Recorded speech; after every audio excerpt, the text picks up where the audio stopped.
தோல்வியை ஏற்றுக்கொள்ளாத எடப்பாடி பழனிசாமியுடன் பணியாற்ற விருப்பம் இல்லாமல் கட்சியிலிருந்து விலகுவதாக அதிமுக கொள்கை பரப்பு துணை செயலாளரும் முன்னாள் எம்பியுமான இளவரசன் தெரிவித்துள்ளார்.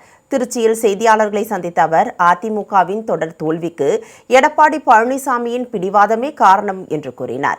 எம்ஜிஆர் மற்றும் ஜெயலலிதாவின் விசுவாசிகளை முழுவதுமாக ஓரங்கட்டிவிட்டு தனக்கென்று ஒரு கூட்டத்தை சேர்த்துக் கொண்டு இபிஎஸ் செயல்படுவதாக அவர் குற்றம் சாட்டினார். ஒவ்வொரு தோல்வியின் போதும் தோல்விக்கான காரணங்களை கூறுபவர்கள் கட்சியிலிருந்து உடனடியாக நீக்கப்படுவதாக அவர் கூறினார்.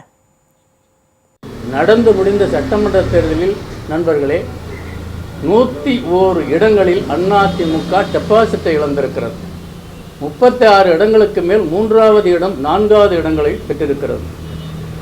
ஆனால் சுருக்கமாக சொல்ல வேண்டும் என்று சொன்னால், இந்த இயக்கம் இந்த அளவிற்கு தோல்வி அடைவதற்கு, இந்த இயக்கம் சிதைவதற்கு எடப்பாடி அவர்களுடைய பிடிவாதம் ஒன்றேதான் காரணம் என்று நான் பணிவன்போடு தெரிவித்துக் கொள்ள கடமைப்பட்டிருக்கிறேன்.